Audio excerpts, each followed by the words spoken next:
안철수 대표의 책임론을 지금 거론하는 분이 계시다면서요? 네, 박지원 의원이 노골적으로 당력을 광주에만 집중해가지고 경기 인천을 효과적으로 지원 못한 게 패인이다.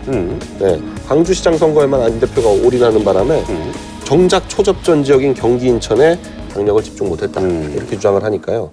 박지원 의원이 이미 뭐 박영선 원내대표의 정치적 멘토이고 심지어는 뭐 김영록 수석 부대표도 박지원 의원이 청구했다 이런 정도로 박지원 의원의 세가 굉장히 나름 새정치민주연합 내에 있거든요. 네네. 그러니까 박지원 의원이 안철수 대표를 공개적으로 이렇게 비난했다는 건 굉장히 큰 그 당내 갈등을 예고하는 거라고 볼 수 있습니다. 이 얘기는 근데 설득력이 있다고 보시는 거예요?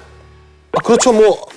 상당히 그렇지 않겠어요? 마지막 순간 경기도지사 같은 경우에 지금 5만 표 같이 차이 안 났어요. 그러니까 무효표 15만 표가 아니었다면 어떻게 될지 몰랐다는 얘기가 나올 정도니까 문재인 의원 같은 경우는 아예 광주 가지도 않았잖아요. 손학규 전 대표도 그렇고. 그러니까 사실상 지금 문재인, 손학규, 박지원이 안철수를 탄핵하고 나섰다고 볼 수 있는 거예요. 그러니까 굉장히 지금 안철수 대표 입장에서 위기 상황이죠.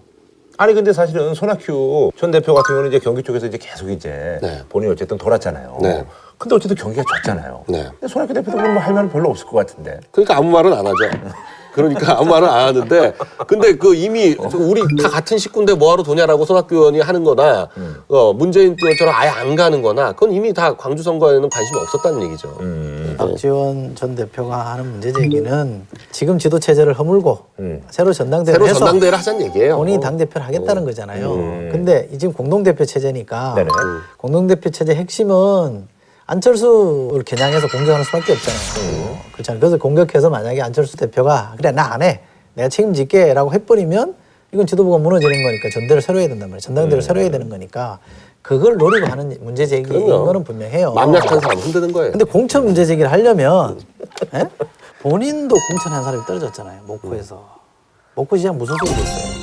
아 그래요? 그럼 할 말 없는 거예요. 다들 할 말이 없는 상황에서 말을 하고 있군요. 근데 이번에 사실 호남이 굉장히 흔들린 게요. 무소속이 엄청 많더만요. 36개 기초단체 중에서 15개가 무소속이 네. 됐어요. 저는 사실은 좀 적극적으로 환영하는 분위기인데 일당 독점, 한 지역에서 일당 독점들은 깨져야 되는 거죠. 근데 곧바로 다른 당으로 넘어가기가 쉽지 않으니까 무소속이라는 형태로 나타나는 거거든요. 그러니까 저는 그 흐름을 긍정적으로 바라보는 입장이고 사실 광주 공천에 문제가 생겼으니까 안철수 대표가 완전히 책임으로서 자유로울 수는 없죠. 그런데 광주에 문제가 생겼기 때문에 떨어지면 본인의 정치적 명운이 걸려있는데 그걸 가지 마라 그럴 수도 없는 거고 본인이 통계자료 내놨잖아요. 서울 경기는 훨씬 더 많이 갔는데 거기 올인했다 그러면 말이 되느냐라는 얘기를 하잖아요. 그런데 더 웃기는 건 제가 볼 때는 새정치민주연합이 선거만 끝나고 이렇게 쌈박질을 해요. 서로 잘했니 못했니 뭐 니 때문에 졌니 내가 잘했니 이 정말 고질병이거든요. 그게 고질병이에요.